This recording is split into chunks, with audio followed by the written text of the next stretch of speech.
petit compte que tenint en compte la mitjana d'edat de la concurrència, he pensat que podria ser interessant. És sobre la pau. Hola, amics i amigues. A nosaltres, com a la majoria de les persones, ens agrada que hi hagi pau. Però també és cert que, a vegades, ens ofenen i ens rebel·lem.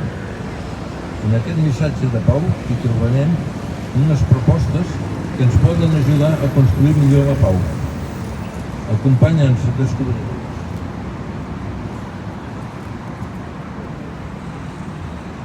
Punt número 1.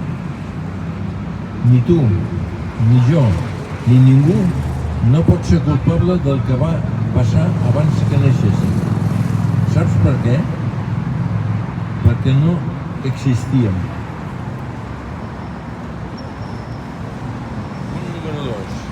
Punt número 2.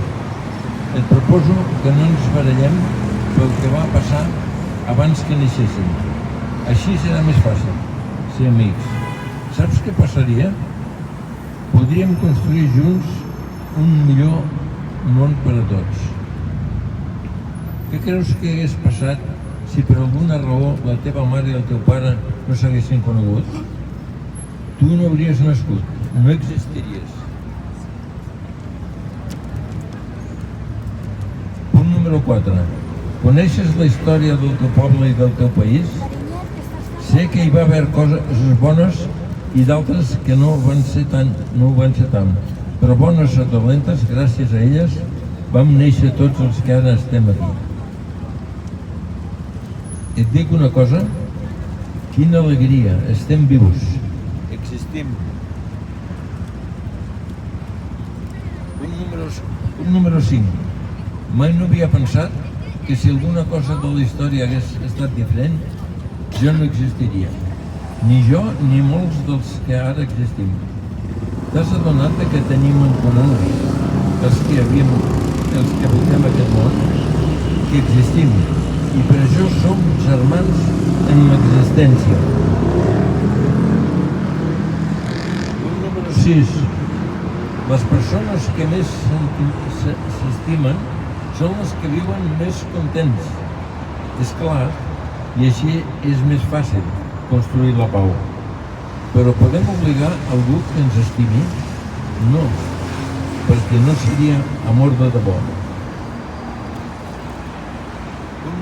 Número 7. Tu i jo tenim dret a viure segons el que pensem. Sí, encara que tinguem diferents maneres de pensar. El mateix dret que tenim tots, sempre que no ofenem ni fem mal als altres o a nosaltres mateixos. Si som amics, tots junts, construirem millor la pau.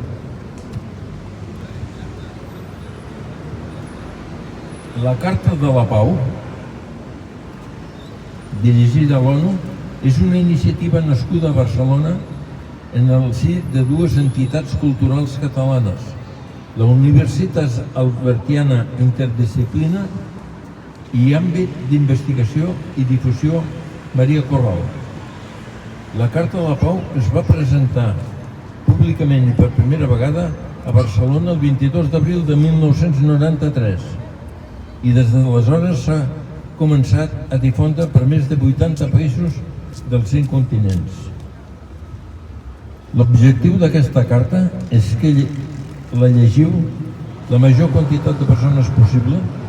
Cadascú sintonitzarà amb un o diversos dels punts que en ella s'expressen i tant de bo que els que hi sintonitzeu promoguin pel seu compte realitzacions concretes per la pau, a la llum d'aquestes evidències. Carta de la Pau dirigida a l'ONU.